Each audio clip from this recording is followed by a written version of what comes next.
We provide you the platform to turn your dreams into reality. Give wings to your aspirations with KR Mangalam University.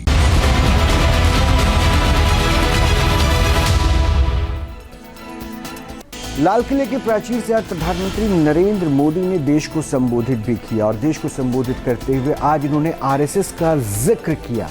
इसके मायने क्या है, जरा समझिए।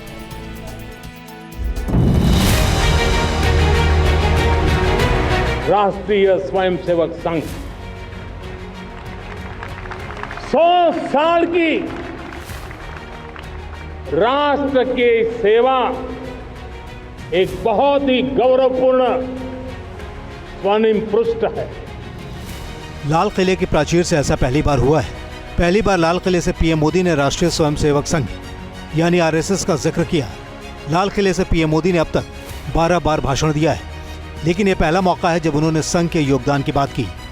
सेवा, समर्पण, संगठन और अप्रतिम अनुशासन ये जिसकी पहचान रही है, ऐसा राष्ट्रीय स्वयंसेवक संघ दुनिया का ये सबसे बड़ा एनजीओ है। एक प्रकार से 100 साल का उसका समर्पण का इतिहास है।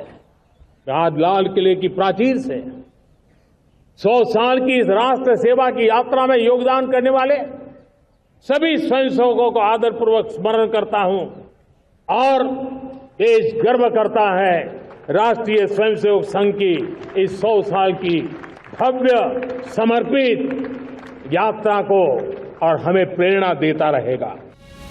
पीएम मोदी ने 100 साल राष्ट्र की सेवा में योगदान देने वाले सभी स्वयंसेवकों को याद किया।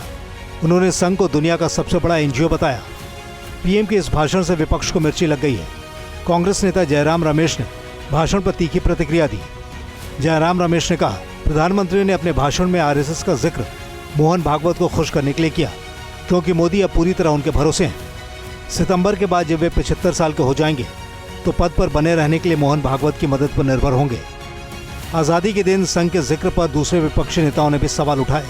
बहुत स्पष्ट बात है, आरएसएस के संदर्भ में 2 व्यूज हैं इस मुल्क में। एक हमारा व्यू है और एक मोदी जी का और उनके साथियों का व्यू है। हमारा व्यू और उनके व्यू में बहुत बड़ा अंतर है और ये एक बहुत बड़ा विषय है हमारे देश के डिस्कोर्स में, हमारे देश के संवाद में। ये एक बहुत बड़ा विषय है। इसलिए मैं ये मानता हूँ कि जहाँ पर इतना अंतर है लोगों के बीच में, उसको आज राष्ट्रीय पर्व, एकता पर्व के दिन पर उस विषय को नहीं छेड़ना चाहिए। आजादी का दिन है, आरएसएस की भूमिका पर चर्चा होती तो हमें बेहद खुशी होती।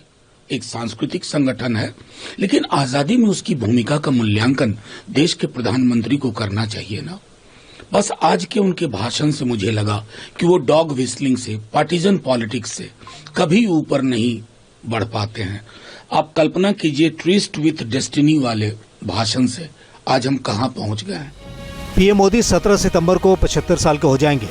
विपक्ष के कई नेता 2024 के चुनाव से पहले और बाद में उनके 75 की उम्र पूरी करते ही रिटायर होने की चर्चा कर चुके हैं। वैसे पहली बार पीएम मोदी ने लाल किले से संघ का नाम लिया है। अहम बात यह है कि इसी साल मार्च के महीने में प्रधानमंत्री मोदी ने नागपुर में संघ मुख्यालय का दौरा किया था। बतौर प्रधानमंत्री का यह संघ मुख्यालय का पहला दौरा था। इससे पहले जुलाई 2013 में वो लोकसभा चुनाव के सिलसिले में हुई बैठक में शामिल होने नागपुर आए थे। अब उन्होंने लाल किले से संघ के योगदान को याद किया है। बीजेपी के नेता प्रधानमंत्री के भाषण को बेहद अहम बता रहे हैं। जब देश पर जब भी आपदा आया है, चाहे 71 में पाकिस्तान हिंदुस्तान लड़ाई हो, चाहे 62 में चाइना से हो, आरएसएस लोगों के बीच खड़ा रहा, लोगों के लिए खड़ा रहा। ये आरएसएस है।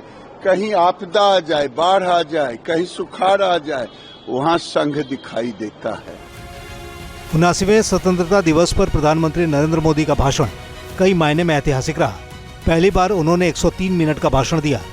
लाल किले के प्राचीर से भारत के इतिहास में किसी भी प्रधानमंत्री का ये सबसे लंबा भाषण है। भाषण में पहली बार आरएसएस के जिक्र से सियासी संग्राम भी शुरू हो चुका है। Team news nation. जहां भक्ति है हर शब्द में, कथाओं में छुपे हैं दिव्य रहस्य और ज्योतिष देता है जीवन को दिशा। धर्म से जुड़ी हर बातों को जानने के लिए हमारे चैनल प्रस्तुति को सब्सक्राइब करें। चैनल पर जाने के लिए इस लिंक पर क्लिक करें।